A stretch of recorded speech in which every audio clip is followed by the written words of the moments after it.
नमस्कार दोस्तों, उम्मीद करते हैं कि आप लोग बहुत ही अच्छे होंगे। जो भी आईसीडीएस कार्यालय होता है जो कि प्रखंड लेवल पे बनाए गए होते हैं या फिर जिला लेवल पे बनाए गए होते हैं, उसमें जो है कोऑर्डिनेटर के पदों पे जो भर्ती है ना, अलग अलग जिलों के द्वारा निकाली जाती है। अभी जो भर्ती है ना प्रखंड स्तर पे और जो आपका डिस्ट्रिक्ट स्तर पे है वो यहाँ पे शुरू कर दिया गया है। तो इस वीडियो में आपको बताएंगे कि अगर आपको भी आईसीडीएस कार्यालय में प्रखंड कोऑर्डिनेटर या फिर डिस्ट्रिक्ट लेवल पे डिस्ट्रिक्ट कोऑर्डिनेटर बनना है तो उसका जो फॉर्म है वो कैसे भर पाएंगे। स्नातक पास हैं तो फॉर्म को भर सकते हैं, लेकिन कुछ इसमें और भी आपसे क्वालिफिकेशन मांगे जाते हैं जिसको जो है आपको फुलफिल करना होगा। तो कैसे जो है फॉर्म को भरना है, किस तरह से आपका जो है सिलेक्शन होने वाले हैं, कितना आपको मानदेय मिलेगा, और ये भर्ती जो है पूरी तरह से संविदा के आधार पर होने वाली है। कोई भी आपका सरकारी नौकरी नहीं रहेगा, सीधी भर्ती होगी। कोई भी इसमें परीक्षा वगैरह नहीं देना है और कोई भी एप्लीकेशन फी भी आपको नहीं देना है। वीडियो में आगे बढ़ने से पहले अभी तक आपने टेलीग्राम व्हाट्सएप चैनल से ज्वाइन नहीं किया हुआ है तो प्लीज़ ज्वाइन जरूर कर लीजिएगा, जिसका लिंक आपको वीडियो के डिस्क्रिप्शन बॉक्स में देखने को मिलेगा। क्लिक करके ज्वाइन कर सकते हैं। जो है भर्ती यहाँ पे निकाली गई है। अगर आप जिला स्तर पे काम करना चाहते हैं तो 1 पदों पे भर्ती निकाली गई है, और कोई प्रखंड स्तर पे जो है कोऑर्डिनेटर के रूप में काम करना चाहते हैं तो उनके लिए जो है 6 पदों पे यहाँ पे भर्ती निकाली गई है।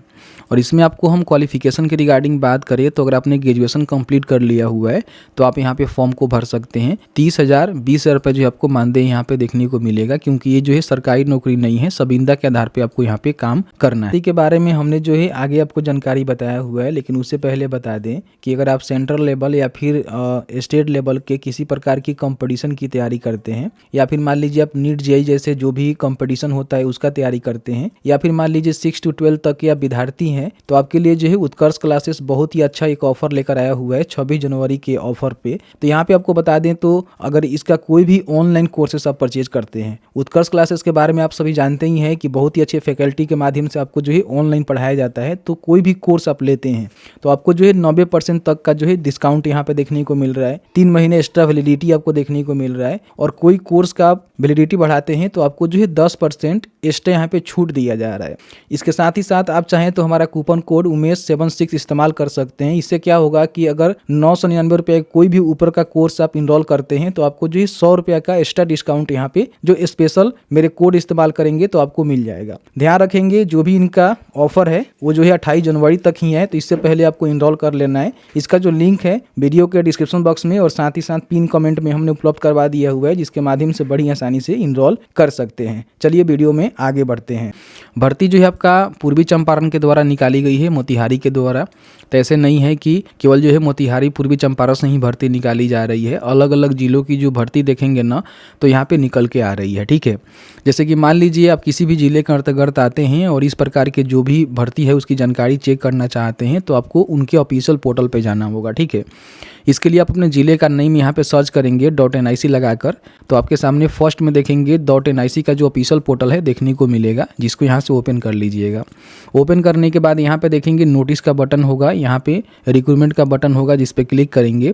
अगर आपके ज़िले में भर्ती चल रही होगी तो यहाँ पे देखने को मिलेगा डिस्ट्रिक्ट कोऑर्डिनेटर, ठीक है, ब्लॉक कोऑर्डिनेटर। आईसीडीएस कार्यालय में आपको काम करना है, जो जिला में होता है प्रखंड में होता है, यानी कि आंगनबाड़ी के जितने भी काम होते हैं आईसीडीएस के अंतर्गत ही होते हैं, तो उसी कार्यालय के अंतर्गत आपको काम करना है। तो यहाँ पे देखेंगे नोटिफिकेशन आपको देखने को मिलेगा, जो आप यहाँ से डाउनलोड करेंगे तो ये वाला नोटिफिकेशन आपके सामने खुल के आ जाएगा। अगर आपके ज़िले में भर्ती नहीं आई होगी तो आईसीडीएस वाला भर्ती आपको देखने को नहीं मिलेगा। दूसरा कोई भर्ती होगा, जैसे कि देख सकते हैं ग्राम कचहरी सचिव का यहाँ पे भर्ती चल रहा है, तो भी आप चेक कर सकते हैं। तो इस प्रकार के जो भी भर्ती आती रहती है ना उसको यहाँ पे पब्लिश हमेशा जो है किया जाता है।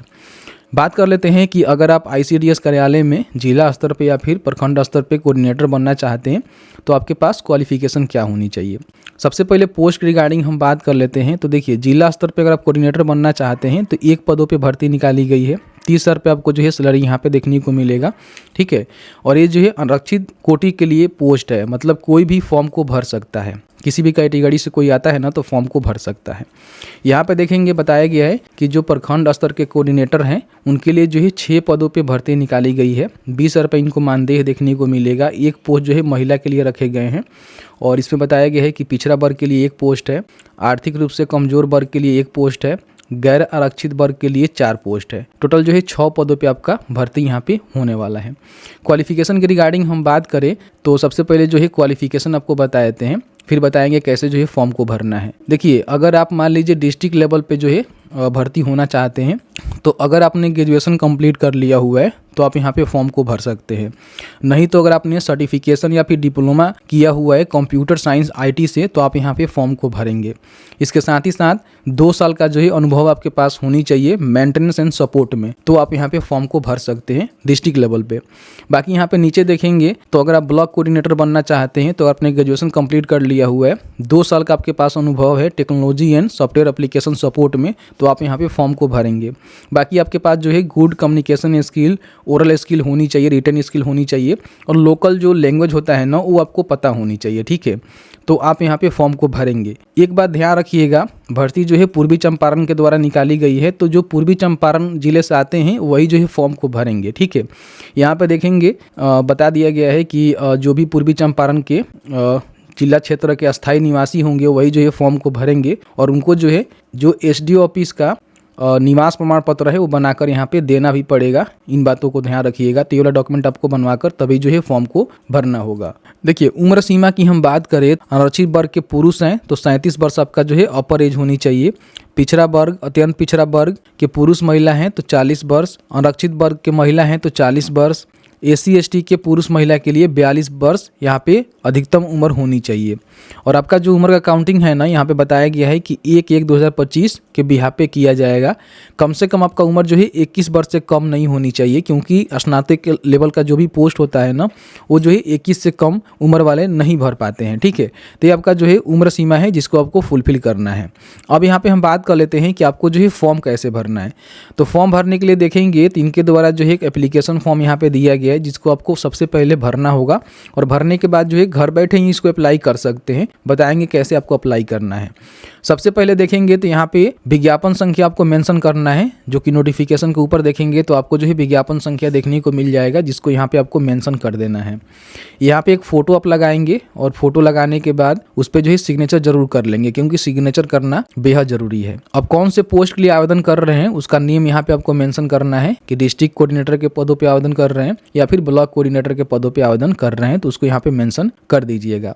अभ्यर्थी का नियम यहाँ पे मैट्रिक के सर्टिफिकेट के अनुसार लिखना है, उनका जन्म तिथि, माता का नाम, पिता या फिर पति का नाम, आधार कार्ड नंबर, उनका जो भी अस्थाई पूरा पता है जिला के नाम के साथ आपको मेंशन करना होगा, ठीक है। उसके बाद जो भी उनका वर्तमान पता है वो यहाँ पे आप मेंशन करेंगे। यहाँ पे अपना जो भी कैटेगरी है वो बताएंगे कि आप सामान्य से हैं, पिछड़ा वर्ग हैं या फिर अति पिछड़ा वर्ग से हैं, तो उसके हिसाब से अपना जो भी कैटेगरी है उसकी जानकारी आप जरूर यहाँ बता दीजिएगा। अगर आप SC ST EWS भी हैं तो इसका टिक करके जो है फॉर्म को भरेंगे, लेकिन देख लेंगे कि आपके कैटेगरी में भर्ती है या नहीं है। अगर नहीं है तो सीधे जो है आप UR में फॉर्म को भर सकते हैं। यहाँ पे मोबाइल नंबर, ईमेल ID, बाकी आपका जो भी क्वालिफिकेशन का डिटेल्स है जैसे कि अपने मैट्रिक, इंटरमीडिएट, स्नातक, स्कोतनर, PhD, कंप्यूटर योग्यता या फिर जो भी आपके पास परिचय है उसकी जानकारी आप यहाँ बता सकते हैं। लेकिन ग्रेजुएशन लेवल का भर्ती है तो जो भी आपने ग्रेजुएशन किया हुआ है वहाँ तक अपनी जानकारी जरूर दे दीजिएगा और अपना जो भी प्रतिष्ठा का विषय है वो भी बता दीजिएगा, ठीक है। तो यहाँ पे मैट्रिक का विषय लिखेंगे, फिर कब आपने उत्तीर्ण किया हुआ है वर्ष बताएंगे, उसका जो भी अंक आप हासिल किए हैं वो बताएंगे, परसेंटेज यहाँ बताएंगे और कौन से बोर्ड या फिर विश्वविद्यालय से आपने कंप्लीट किया हुआ है वो जानकारी अपना भरेंगे। इस तरह से इंटरमीडिएट, स्नातक आप भरेंगे, ठीक है। उसके बाद आपके पास जो भी कार्य करने का अनुभव है 2 साल का, जैसे कि इसमें मांगा गया है, तो उसकी जानकारी आपको बताना है कि आपने जो है कौन से संस्थान के माध्यम से अपना जो अनुभव है वो प्राप्त किया हुआ है, कौन से पोस्ट पे, कार्य करने का अवधि क्या है, वर्ष, माह, दिन आप बताएंगे और कौन से कार्य की डिटेल्स यहाँ पे जरूर दे देंगे, वो यहाँ पे आपको मेंशन करना होगा। बाकी आप एप्लीकेशन के साथ जो भी डॉक्यूमेंट लगाएंगे, जैसे कि मान लीजिए आपका एजुकेशनल क्वालिफिकेशन सर्टिफिकेट लगेगा, फिर आपका निवास प्रमाण पत्र यहाँ पे आपको देना होगा, ठीक है। अगर आप जाति रिजर्व कैटेगरी से आते हैं तो अपना जो भी जाति प्रमाण पत्र है उसको लगाएंगे। बाकी यहाँ पे आधार कार्ड आपको देनी होगी, ठीक है।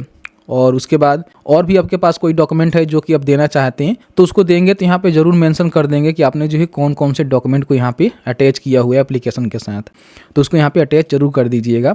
उसके बाद यहाँ पे नीचे देखेंगे तो अपना जो सिग्नेचर है वो आपको यहाँ पे करना है और यहाँ पे अपना जो दिनांक है उसको मेंशन कर देना है। इसको स्कैन करके और आपके पास जो भी डॉक्यूमेंट है उसको आपको स्कैन करने हैं और 15 फरवरी 2025 से पहले, ठीक है, इसको आपको मेल के माध्यम से समर्पित करना है। तो यहाँ पे देखेंगे इनके द्वारा जो है मेल ID दिया गया है, इसी मेल ID पे आपको जो है इस एप्लीकेशन को भेज देना है। ठीक है, यहाँ पे देखेंगे मेल आईडी आपको मिल रहा है ना, इसी मेल आईडी पे एप्लीकेशन का जो भी स्कैनिंग कॉपी है उसको आपको भेज देना है। भेजने के बाद क्या करना है कि जो भी आप हार्ड कॉपी रखे हुए हैं उसको आपको बाई पोस्ट सेंड करना होगा। बताया गया है कि जो भी ईमेल के माध्यम से आप भेजे हैं आवेदन को, उसको जो है हार्ड कॉपी, उसका जो भी हार्ड कॉपी है उसको निबंधित डाक के माध्यम से जिला प्रोग्राम कार्यालय ICDS पूर्वी चंपारण मोतिहारी के पते पे आपको भेजना कंपलसरी है। यानी कि मेल के माध्यम से आवेदन करने के बाद जो भी हार्ड कॉपी है उसको इनके कार्यालय में बाई पोस्ट सेंड कर दीजिएगा। अगर हार्ड कॉपी आप नहीं भेजते हैं तो आपका जो एप्लीकेशन है वो स्वीकार यहाँ पे नहीं किए जाएंगे। इन बातों को ध्यान रखिएगा। बाकी बताया गया है कि आवेदन स्वीकृत और अस्वीकृत करने का जो भी अधिकार है चयन समिति के पास है। वो चाहे तो अस्वीकृत भी कर सकता है, स्वीकृत भी कर सकता है। अब यहाँ पे देखेंगे तो इनके द्वारा बताया गया है कि आपका जो भर्ती है ना पूरी तरह से अस्थायी होगी, यानी कि किसी प्रकार के सरकारी सेवक आप नहीं माने जाएंगे और नियमितीकरण का जो है दावा भी आप नहीं करेंगे। इन बातों को ध्यान रखिएगा, ठीक है। तो अब यहाँ पे हम बात कर लेते हैं कि आपका जो है फॉर्म भरने के बाद सिलेक्शन कैसे होगा। देखिए, बताया गया है कि जो भी उम्मीदवार फॉर्म को भरेंगे ना, ठीक है, उनका जो भी वांछनीय शैक्षणिक योग्यता प्रमाण पत्र है, कार्य अनुभव है, उस पे जो है काउंसलिंग किया जाएगा या फिर हो सकता है कि अंत परीक्षा किया जाएगा और उसके आधार पे जो है आपका सिलेक्शन यहाँ पे होगा। यानी किसी प्रकार की कोई भी एग्जाम आपको नहीं देना है, काउंसलिंग के आधार पे, अंत परीक्षा के आधार पे आपका जो चयन प्रक्रिया है वो यहाँ पे की जाएगी। तो इस तरह से मैंने जो है पूरी जानकारी आपको बताया किस तरह से फॉर्म को भरना है। बाकी और भी कुछ जानकारी यहाँ पे दिए गए हैं जिसको चाहें तो आप खुद से भी पढ़ सकते हैं। इनके ऑफिशियल पोर्टल पे आकर नोटिफिकेशन को डाउनलोड कर लीजिएगा, खुद से भी पढ़ सकते हैं। बाकी आप अलग ज़िले से आते हैं तो अपने ज़िले की जानकारी चेक कर लीजिएगा, भर्ती आई है तो इसी माध्यम से नोटिफिकेशन में दी गई जानकारी के अनुसार फॉर्म को भर लीजिएगा। जो है पूरी जानकारी आपको बताया कि भर्ती जो है डिस्ट्रिक्ट लेवल पे और जो भी प्रखंड स्तर है उस पर की जा रही है। तो मैंने जो है पूर्वी चंपारण का आपको जो भर्ती की जानकारी है दिखाया हुआ है, लेकिन आप चाहें तो अपने ज़िले की जो भर्ती की जानकारी है उसको चेकआउट कर सकते हैं। अगर भर्ती चल रही है तो वहाँ पे अप्लाई कर लीजिएगा। बाकी फर्दर अपडेट के लिए अभी तक आपने उमेश टॉक को सब्सक्राइब नहीं किया हुआ है तो प्लीज़ सब्सक्राइब जरूर कर लें। वीडियो देखने के लिए बहुत बहुत धन्यवाद।